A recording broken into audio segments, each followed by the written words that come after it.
Okay, looks like we have a paired passage.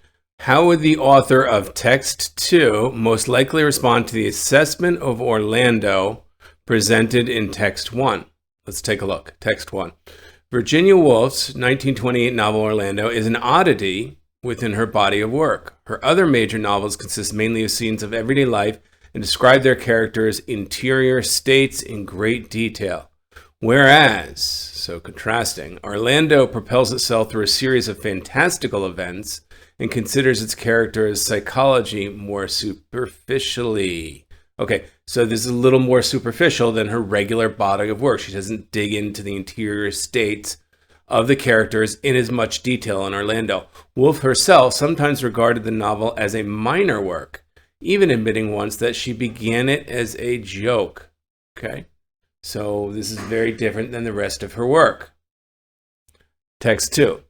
Like Woolf's other great novels, Orlando portrays how people's memories inform their experience of the present. So it is considered to Text 2 to be one of her great novels, not a minor work. That's a difference. Like those works, it examines how people navigate social interactions shaped by gender and social class.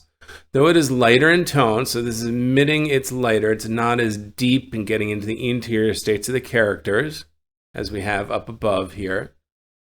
More entertaining even, this literary joke, again referring to it as a joke, like above, nonetheless engages seriously with the themes that motivated the 4 or 5 other novels by Woolf that have achieved the status of literary classics. So this is a serious novel, according to Text 2.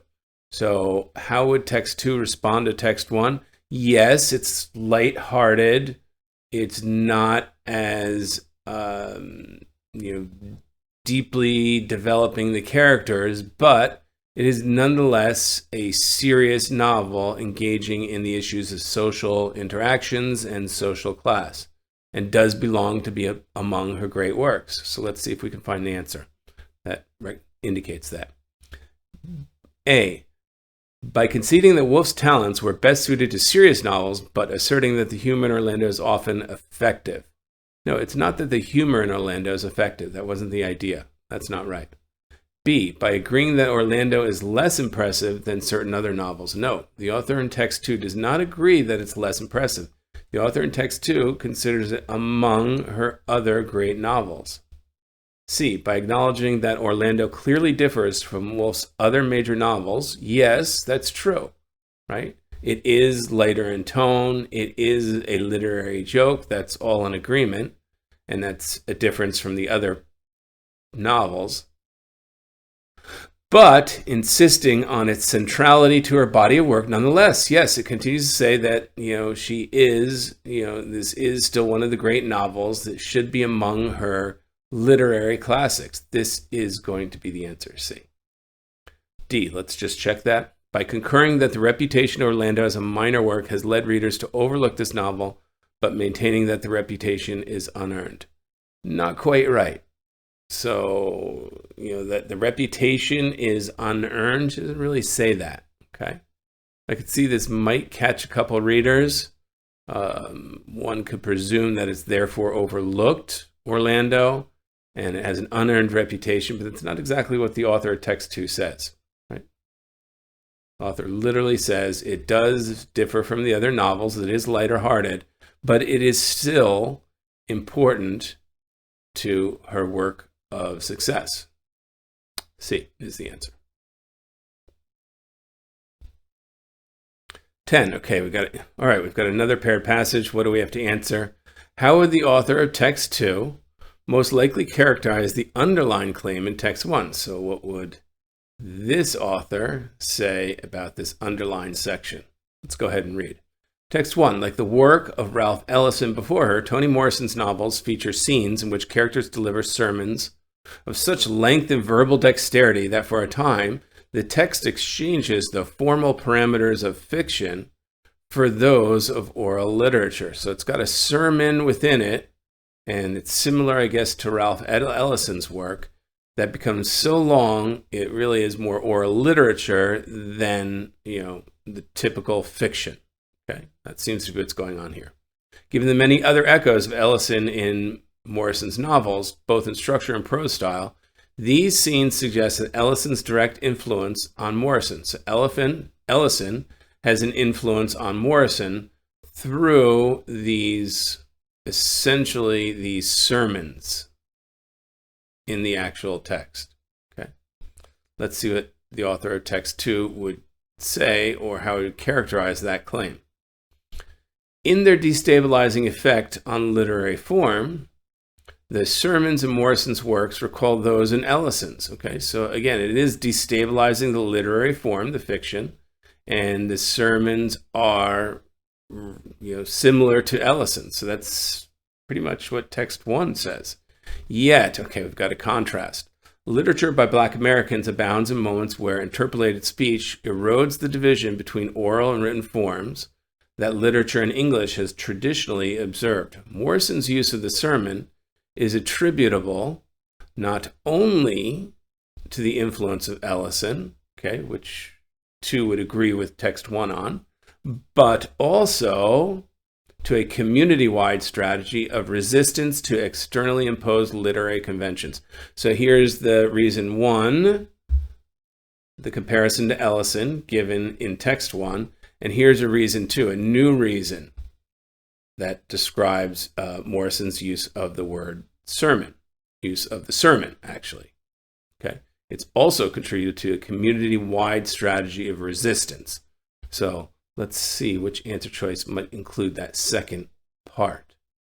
So 2 would characterize 1 as failing to consider Ellison's and Morrison's equivalent uses of the sermon within the wider cultural context in which they wrote. Okay, so the uses of the sermon within the wider cultural context that they wrote. Not that Morrison was copying Ellison, but it was a community-wide strategy of resistance. This could well be it. Let's keep reading. Okay. B, as misunderstanding the function of sermons and novels by Black American writers other than Ellison Morrison. No, this says nothing about authors other than Morrison and Ellison. So this passage, text 2, would say nothing about a misunderstanding of other authors. C, text 2 might characterize 1 as disregarding points of structural and stylistic divergence between the works of Ellison and those of Morrison. Disregarding points of structural and stylistic divergence? No, that's not the idea. Text 2 actually agrees with text 1, that the sermons are a divergence from literary form that is presented by Ellison. So yeah, no, C would not be correct. D, as being indebted to the tradition of resisting literary conventions that privilege written forms such as novels over sermons and other forms. So, okay, let's read this a little more carefully because it's got both those points in there. Text 2 would characterize text 1 as being indebted to the tradition of resisting literary conventions, so a community-wide strategy of resistance, right? Not just Ellison's influence, but a community-wide strategy of resistance, that privilege written forms such as novels over sermons and other forms to externally impose literary conventions, which are novels over sermons and other oral forms. This looks like it could be good too. So what would be better, A or D? So text 2 would characterize 1 as failing to consider Ellison's and Morrison's equivalent uses of the sermon within the wider cultural context in which they wrote. No, that's not really it, right? It's not that they failing to consider their equivalent uses. That does point out their equivalent uses in both texts. So I don't think text 2 would say that. I think text 2 would more likely say, but also to a community-wide strategy of resistance to impose literary conventions as being indebted to the tradition of resisting literary conventions that privilege written forms such as novels over sermons and other oral. I think that is the similar idea. D is going to be the correct answer.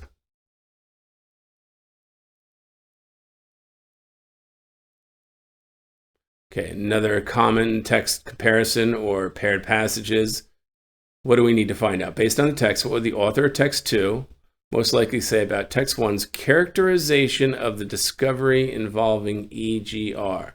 So what would this guy say about this guy's EGR discovery?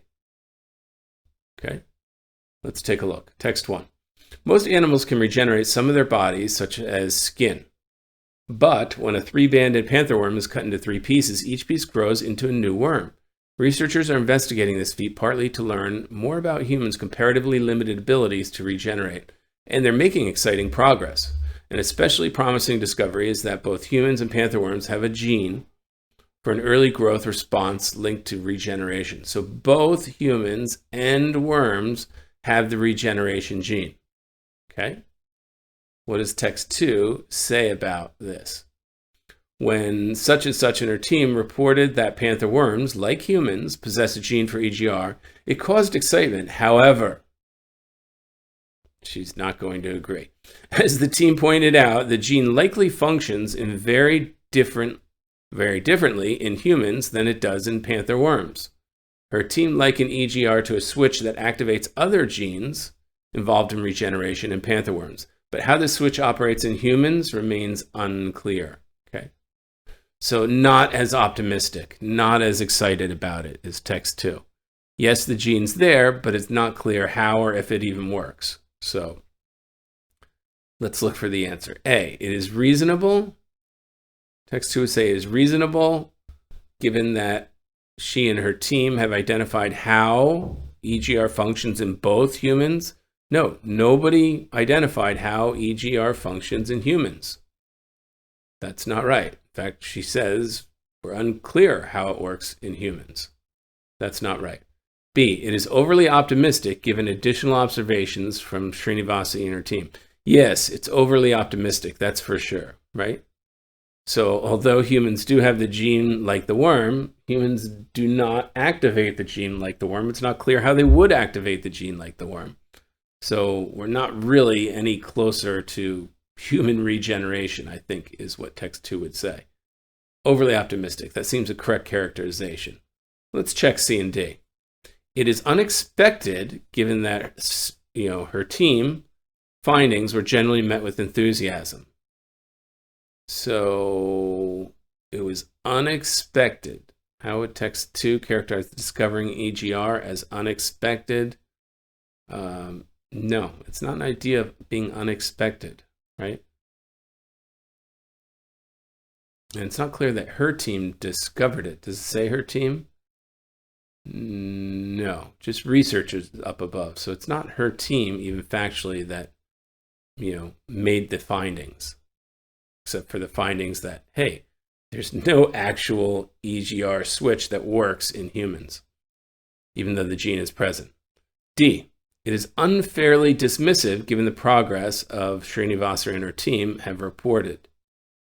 So text 2 would say about text 1's characterization of the discovery. It's unfairly dismissive. No, it's not dismissive at all. That's just mixing up facts. Text 1 is positive and hopeful. Too much so, actually. It's overly optimistic. B is the answer.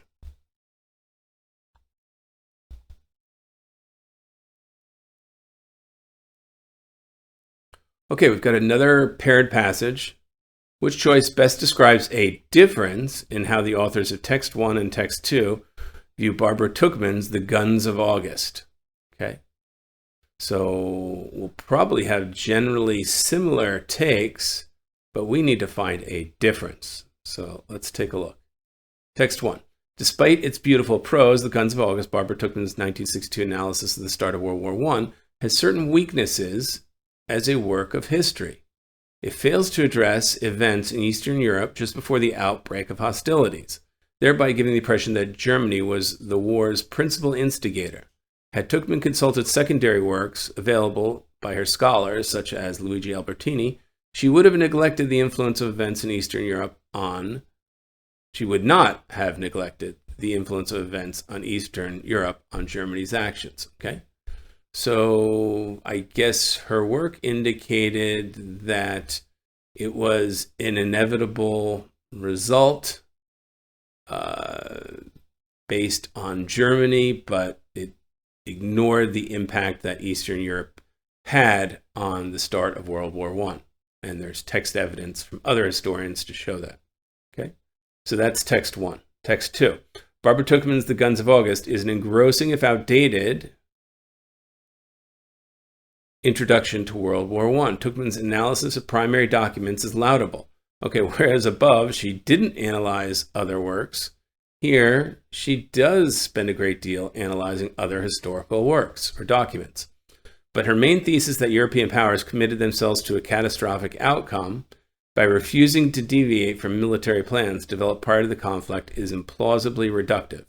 So reductive means it's just too simplistic, right?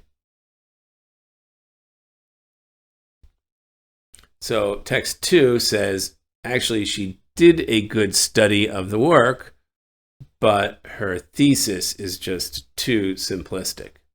Okay. So what would the differences be between them? The author of text 1 argues that Tuchman should have relied more on the work of other historians. Yes, the author 1 did that. While the author of text 2 implies that Tuchman's most interesting claims, right away, most interesting claims, that's too extreme. Okay. Result from her original research. It does laud her original research in text 2, but it doesn't say that's her most interesting. So beware of extreme language.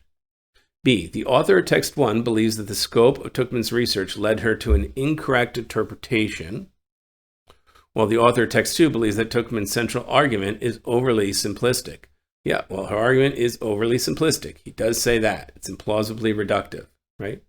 And the scope of her research led to an incorrect interpretation. So what does that mean? That means she didn't read enough of other works like Albertini's to suggest that there was an alternative explanation or interpretation.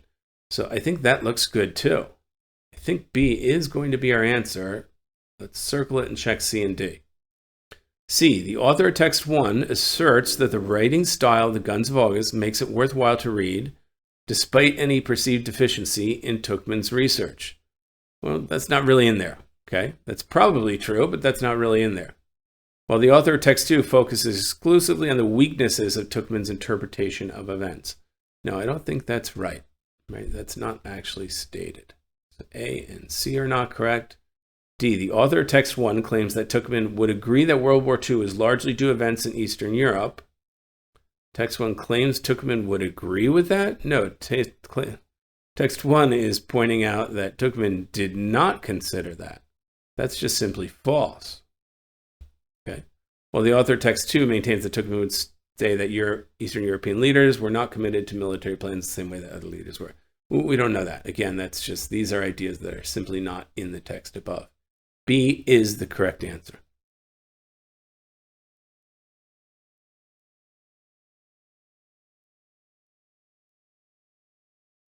Okay, yet another paired passage. Based on the text, how would the author of text 2 most likely respond to the underlying claimed in 1? Okay, this is a fairly typical setup. Text 2 would respond to the underlying portion. How? Let's read text 1 and the underlying portion to start. So in 2007, a team led by Story analyzed a chicken bone found in Chile dating back to 1300, 1400 CE. Okay. Over a century before Europeans invaded the region, bringing their own chickens. Okay, so this chicken had to be not a European chicken, right? Story also found that the El Arena chicken shared a unique genetic mutation with the ancient chicken breeds of Polynesia Islands. Thus, Polynesian peoples, not later Europeans, probably first introduced chickens to South America. So that's it. You know, South America, we have chickens. Chickens are coming from the Polynesian Islands. Okay. They are not coming from Europe at that point in time. That's not right. Okay. So let's see text 2. What does it say and how would it respond to this idea? An Australian research team weakened the case for a Polynesian origin for the El chicken by confirming that the mutation identified by Story has occurred in breeds from around the world. More recently, though, a team led by Augusto such and such found that South American chicken breeds and Polynesian breeds share other genetic markers that European breeds lack. Okay, what does that mean? That means, there might be some evidence, according to this one group, that the chicken was not necessarily Polynesian. But there are other genetic markers that European breeds lack. So there's actually other evidence that says exactly the underlying portion above, no Europe chickens. Thus, the preponderance of evidence now favors Polynesian origin. So we've just proven or solidified our argument that the chickens came from the Polynesians, not from Europe.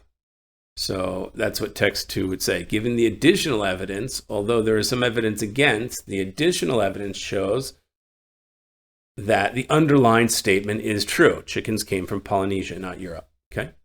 So let's see if we can find that in an answer. A, by broadly agreeing with the claim, that is the claim that they're Polynesian, not European chickens, but objecting that the timeline it presupposes conflicts with the findings of the genetic analysis conducted by Story. Never really talks about the timeline, right? It is agreeing with the claim, text 2, but it's not taking any issue with a timeline and conflicts. This is just not correct. It's not in text 2 at all. So I don't think A is correct. B, by faulting the claim for implying that domestic animals couldn't have been transferred. No, it's not faulting the claim. That's not it at all. It's supporting the claim. Okay? So that's not right. And nothing in the claim says going from South America back to the Polynesian islands. Couldn't have been transferred. That's the wrong way. South America to Polynesian, wrong process here. Mixing up facts, B. C, by critiquing the claims, again, they're not critiquing the claim, for being based on an assumption that before the European invasion of South America, the chickens in Europe were genetically uniform. No, that's not correct. They're not critiquing the claim. This is not correct. D, by noting that while the claim is persuasive, it is a persuasive claim. They agree with it, right? The findings of the second person provide stronger evidence for it than the findings of the analysis conducted by Story do. So yeah, that could well be it. Text 2 is not really noting so much Story's reasoning for the chickens coming from Polynesia, but they agree with the conclusion, right? And they base it on this new Lorenzia Nera evidence, right? With other genetic markers that show the chickens have Polynesian origin, which is pretty much what D is saying. By noting the claim's persuasive, yes, that this other team's evidence is stronger. This is going to be our answer, D.